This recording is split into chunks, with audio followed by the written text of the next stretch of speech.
Boa noite, pessoal. Tudo bom? Começando com um pouquinho de atraso, mas estamos muito felizes porque estamos dando início ao InfoCast. Aqui agora vai ser o seu canal semanal de informação sobre saúde, bem-estar, qualidade de vida. E para abrir, essa estreia, está aqui comigo o Dr. João Saraiva, hematologista, e nós vamos conversar um papo muito bacana, descontraído, sobre anemias e sobre plaqueta baixa. Tenho certeza que vocês já ouviram falar, mas nada melhor do que ele. Seja bem-vindo, Dr. João, para falar um pouquinho para a gente. Muito obrigado, doutora Marina, por me conceder esse espaço. Sem dúvida alguma, o estado do Pará, região de Altamira, ganha muito com essa conversa, essas e as outras que ainda virão. E o mais importante hoje é a gente buscar disseminar informação de qualidade, fugir daquelas informações duvidosas, daquelas informações tendenciosas e realmente nos pautar na ciência. E a ideia hoje, realmente, Marina, como você me propôs, é a gente falar um pouquinho sobre anemias e alteração das plaquetas. Certamente a maioria ou todas as pessoas em algum momento já ouviu falar sobre anemias. Só para conceituar, tirar de frente esses mitos que normalmente a gente tem, a gente sabe que anemias nada mais é do que a redução dos glóbulos vermelhos no sangue. O que são os glóbulos vermelhos? São aquelas células responsáveis por levar oxigênio para todo o corpo. Então, se falta glóbulo vermelho, se meu paciente tem anemia, logo ele vai ter uma redução do oxigênio que é distribuído e o paciente passa a evoluir com cansaço, fadiga, enfim, outros sinais e sintomas que a gente vai falar mais a seguir. Mas esses são os conceitos básicos iniciais do que é anemia. E a gente sabe que a anemia é a condição mais prevalente, mais presente no dia a dia dos consultórios médicos.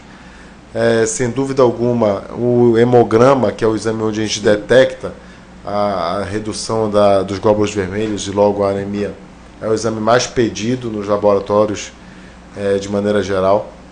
Enfim, eu acho que a gente tem muito o que conversar e muito o que esclarecer nesse nosso bate-papo. Perfeito, doutor João. E é algo muito, muito, muito comum, né? Mais comum do que a gente imagina, né?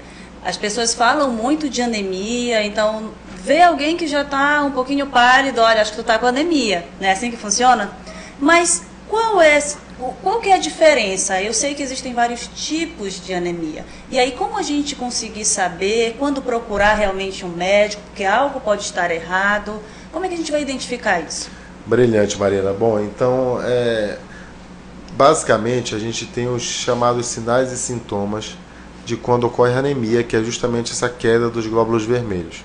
A gente tem os chamados sinais e sintomas gerais, que são comuns a todos os tipos de anemia, que são basicamente fadiga, cansaço, falta de apetite, falta de ânimo, queda de cabelo, palidez cutânea. Sabe por que a palidez cutânea acontece, Marina? Isso é interessante.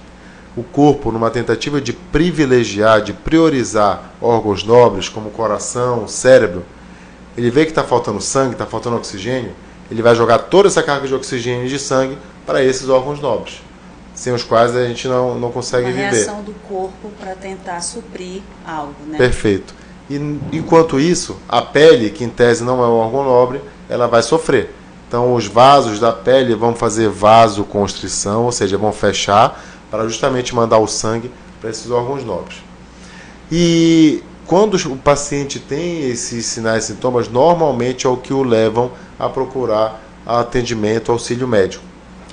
E lógico, como nós comentamos a princípio, o hemograma é um dos primeiros exames a ser pedidos.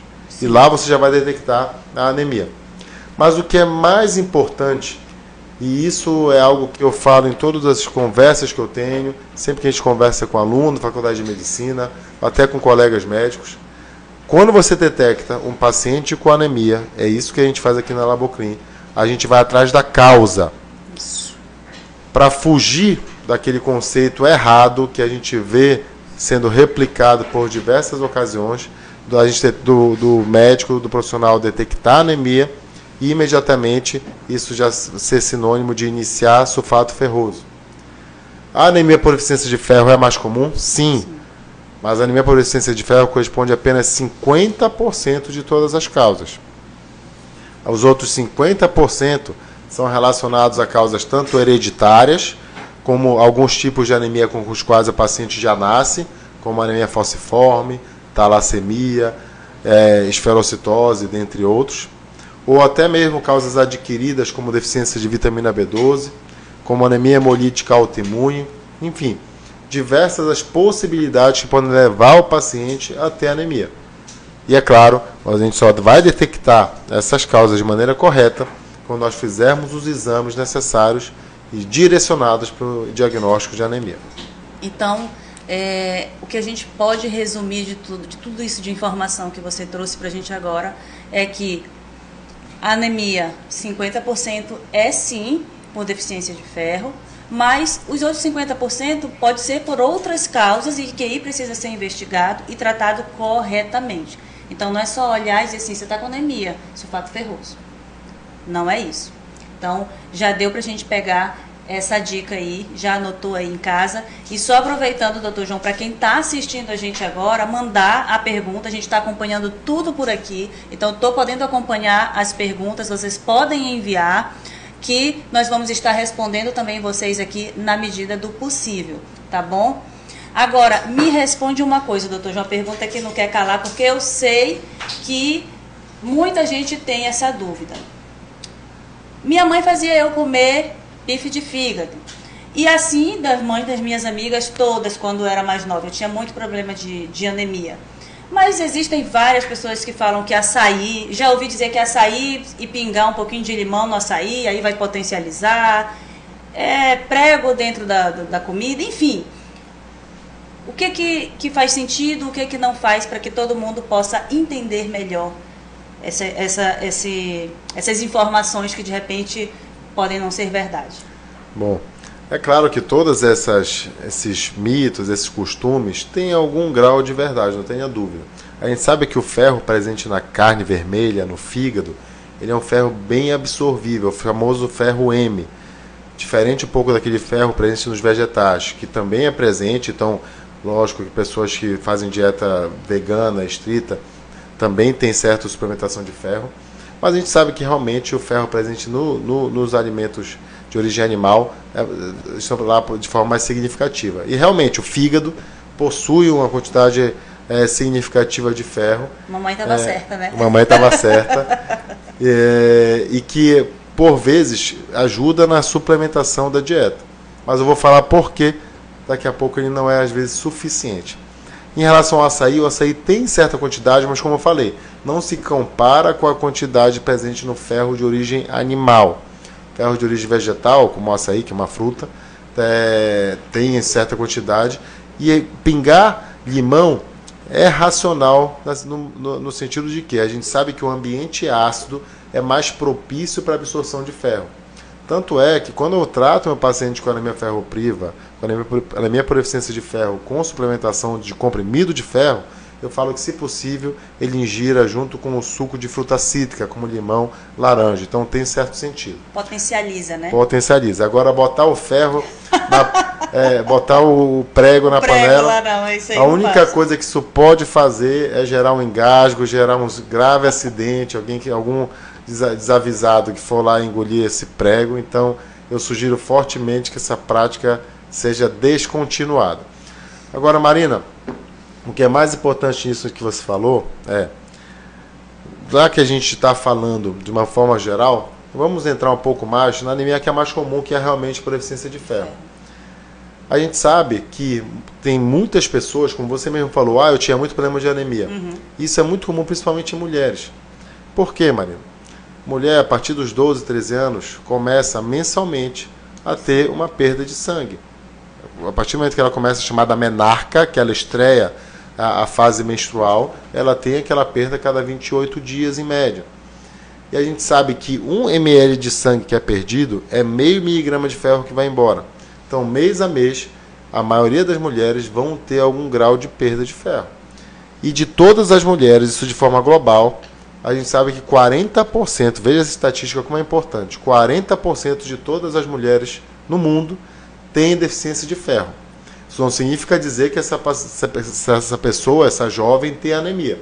Mas ela tem a fase inicial, que é a deficiência de ferro, e que pode sim caminhar para uma anemia. Então, por isso que é importante o médico, quando detectar que o paciente tem anemia, não apenas tratar, não apenas dar o ferro. Eu tenho que saber o que está causando aquela anemia.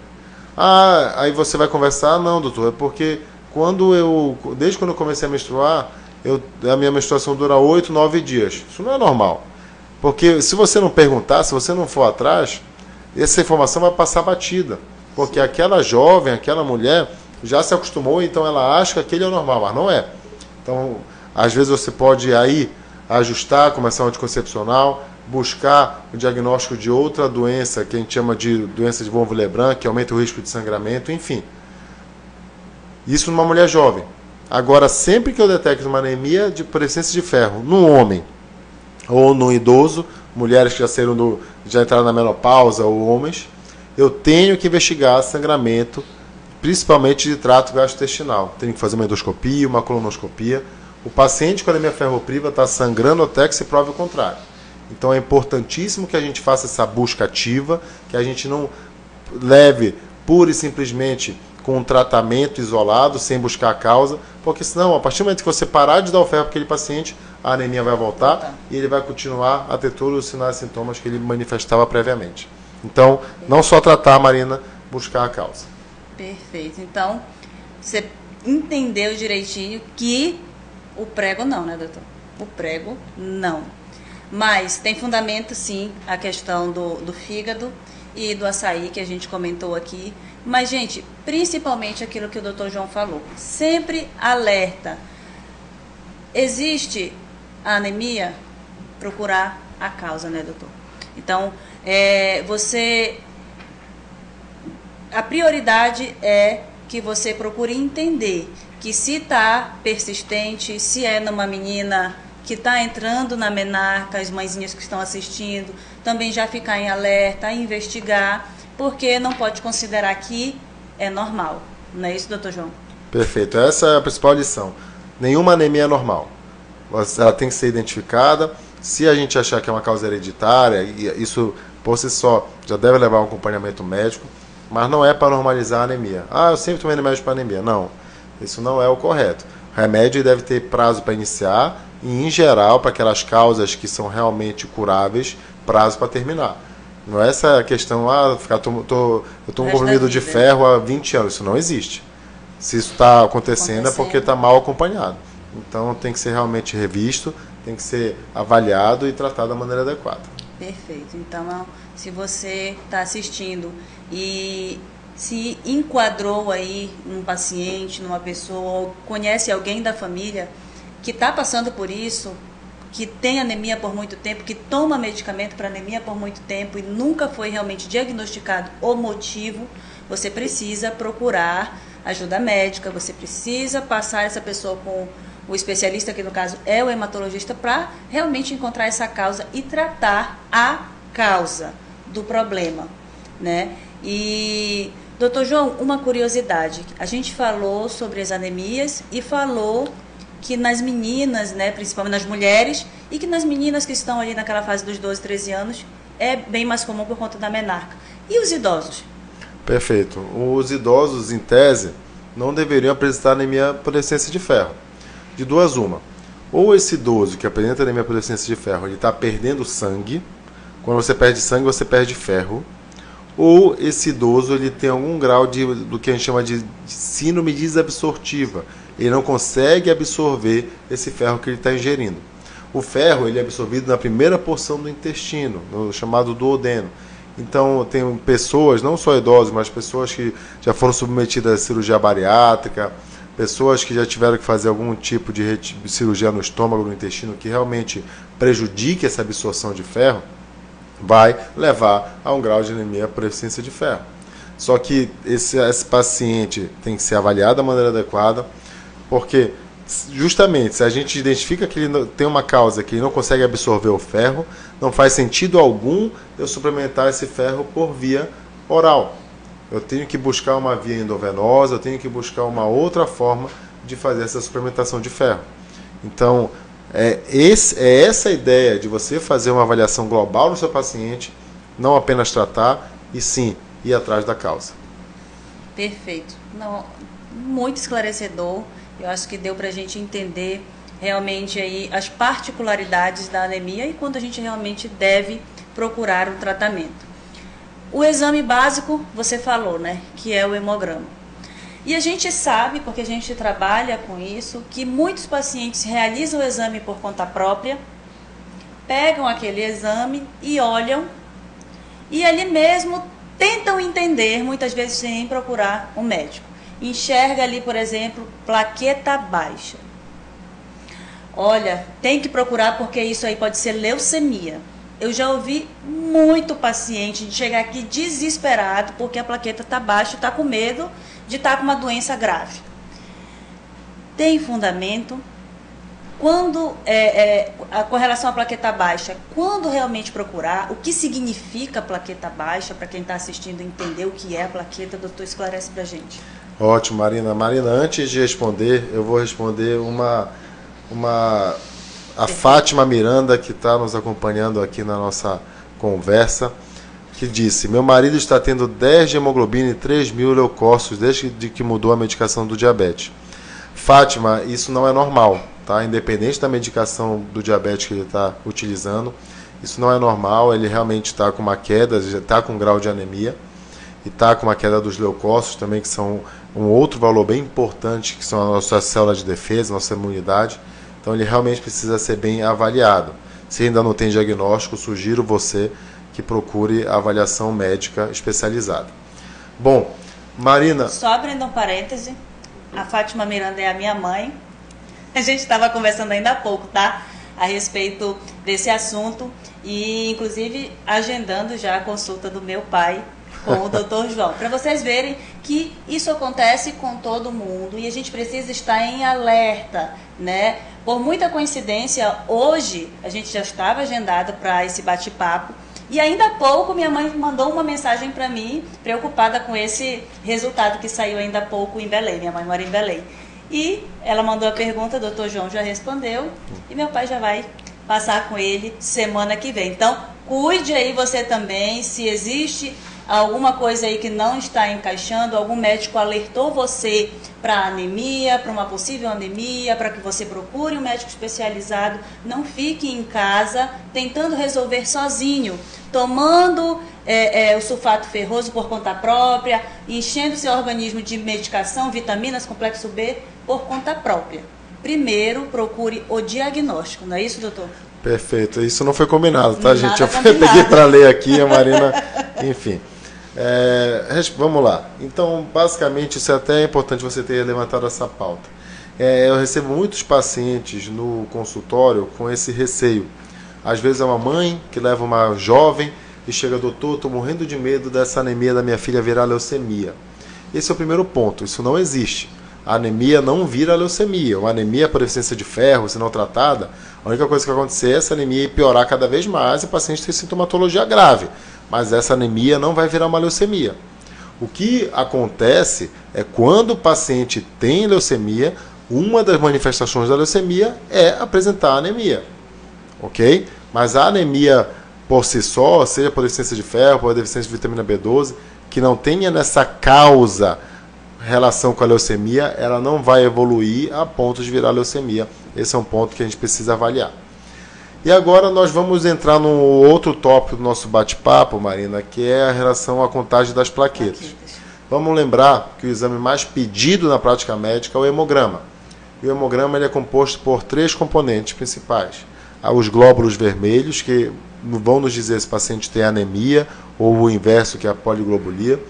Os leucócitos, que é a avaliação da nossa defesa, onde a gente vai detectar a contagem dos neutrófilos, dos linfócitos, ou seja, da imunidade do nosso paciente, podem estar alta. Quando estão altos, pode significar infecção, pode significar alguns tipos de leucemia, quando baixos também.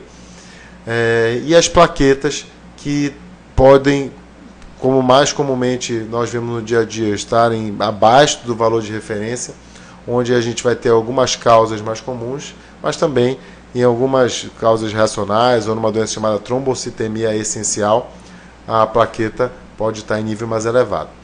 Mas, falando em plaqueta baixa, nós sabemos que essa é uma condição que também tem uma prevalência, uma presença maior em mulheres jovens, por causa de um grande diagnóstico chamado de púrpura. A púrpura trombocitopênica idiopática, também chamada por púrpura trombocitopênica imune, ou trombocitopenia imune, chame como quiser, é uma das principais causas de plaqueta baixa.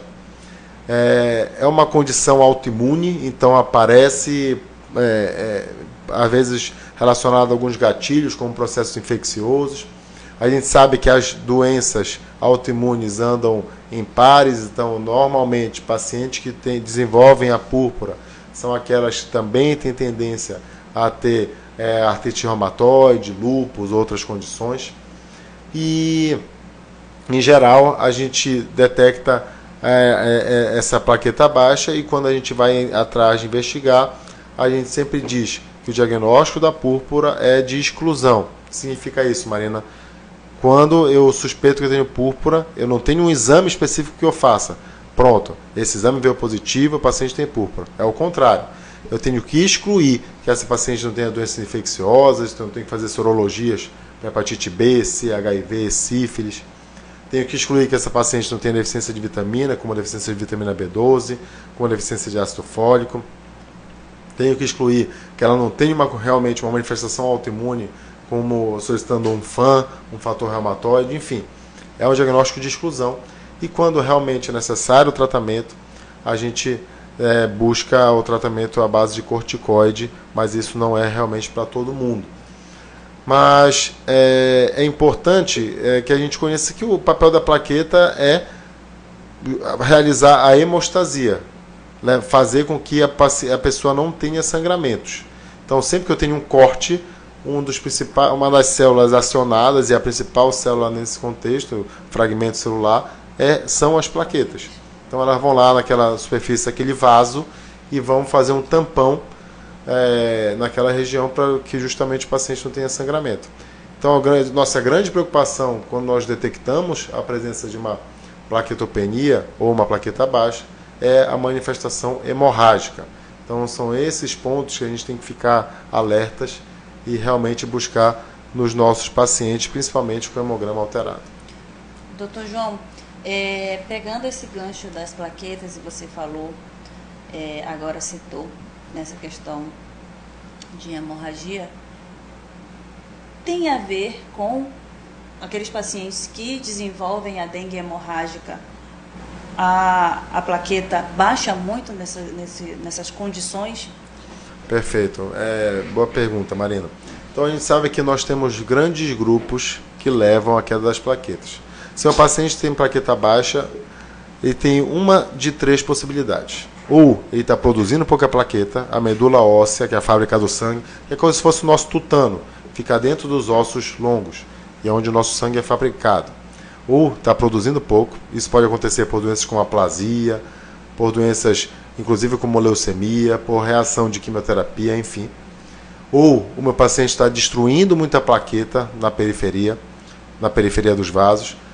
Isso pode acontecer por doença autoimune, como a que eu acabei de citar, a púrpura, ou até mesmo por doenças infecciosas, como a dengue ou outras. Ou o meu paciente tem um baço grande, ou enfim, fez muita transfusão, mas esse é um outro campo. Falando em relação mais especificamente da dengue hemorrágica, a gente sabe que é um grupo dos pacientes que tem um diagnóstico de dengue que desenvolvem um quadro mais grave, e além da queda da plaqueta induzida pelo gatilho da dengue, a gente sabe que esse paciente tem uma fragilidade maior dos vasos. É por isso que realmente é um quadro que se comporta de forma mais grave. O paciente pode evoluir porque a gente chama de choque, que é a incapacidade de manter a oxigenação dos tecidos, e que esse paciente tem que ser tratado em serviço de referência, tem que realmente ter um suporte de uma transfusão de plaqueta quando precisa, e que são quadros que precisam ser manejados de maneira adequada, justamente para reduzir o risco de morbidade e mortalidade. Perfeito, doutor João. Então, esse bate-papo era realmente para isso, para esclarecer vocês sobre esses assuntos que estão diretamente ligados com o nosso cotidiano, sim. Porque a gente está em constante avaliação. Você se avalia todo dia, você sabe o que você está sentindo, você sabe o que você está fazendo de correto com relação à sua saúde.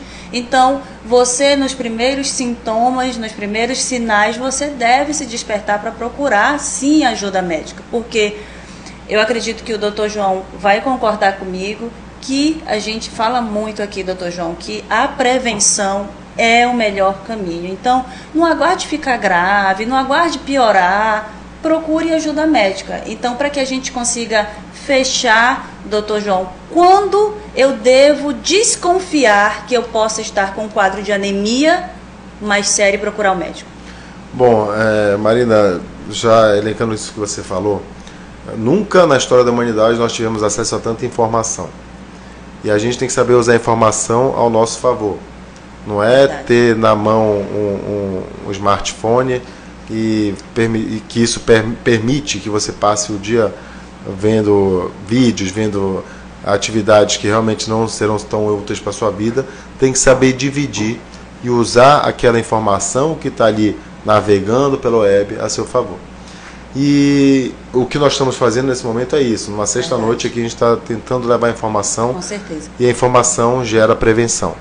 Então, a partir do momento que as pessoas, como respondendo a sua pergunta, que aquela pessoa sinta-se mais cansada, sai na rua, as pessoas dizem que ela está pálida, que ela já teve um histórico de anemia, ou está tendo um sangramento aparente e está com esses sintomas associados, é importante procurar um médico. Pode inicialmente procurar um médico clínico geral, que vai fazer esse rastreio inicial e, se necessário, encaminhar para uma avaliação especializada de um hematologista. Mas o mais importante é prevenir, tratar de uma forma adequada, para que você possa voltar a ter qualidade de vida e restaurar a sua condição. Perfeito. Então, informação melhor do que essa sobre esse assunto, tenho certeza que hoje você não viu e não vai ver tão cedo. Então, compartilha, porque vale muito a pena. Eu falo muito aqui, doutor João, que compartilhar informação relevante, eu acho que é o nosso dever.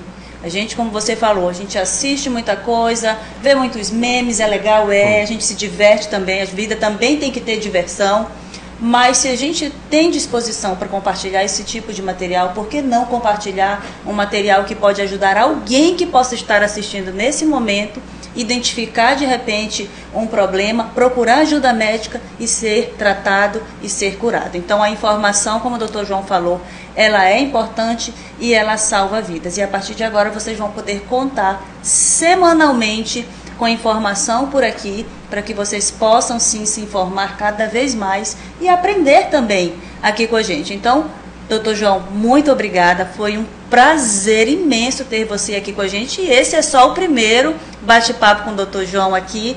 Todos os meses ele está aqui com a gente, e se você tiver mais dúvidas a respeito de anemia, ou de plaquetas baixas, ou até mesmo de outros assuntos relacionados à especialidade dele, que é a área da hematologia, tem diversos outros assuntos que a gente sabe que precisa ser falado e nós vamos falar. Mas para fechar com a palavra do Dr. João, eu queria falar de um assunto que ele entende muito bem e eu queria te perguntar, para que você pudesse relatar para quem está assistindo para a gente, a importância da doação de sangue. Esse é um ponto nevrálgico, é importantíssimo a gente tocar nesse assunto, porque a gente sabe que a Organização Mundial de Saúde, ela estima que a gente deveria ter no nosso contingente populacional cerca de 3% de pessoas que mês a mês comparecessem aos hemocentros, aos bancos de sangue, para ir lá realizar sua doação. Mas o Brasil, a nossa população está muito aquém desse número. A gente não alcança 1,6%. Então, praticamente a metade do que a gente deveria ter de potencial. E isso faz com que nós tenhamos um processo contínuo de esvaziamento, de desabastecimento dos nossos estoques. E isso impede com que pessoas sejam operadas, com que tratamentos de câncer sejam realizados. Enfim, com que o estado de saúde das pessoas não possa evoluir justamente por não ter essa reserva, não ter essa segurança que é o sangue. Então, não espere um parente, seu pai, sua mãe, seu irmão, ficar doente, para você ir lá fazer sua doação de sangue. Tenha isso instituído no seu dia a dia, tenha isso na sua rotina. O processo como um todo não dura nem 1 hora e a doação em si não passa de 10 minutos. Então é um processo rápido, que não dói, aquela agulha é grande, assusta, mas realmente é algo praticamente indolor. Ela tem uma capacidade de cortar a pele com uma facilidade que, enfim, não gera grandes traumas. Faça esse ato, você vai se sentir melhor e, sem dúvida alguma, aquela pessoa que você vai ajudar, aquela pessoa que você vai conseguir beneficiar, vai ser eternamente grata. Ajude, doe sangue, salve vidas. Um grande abraço.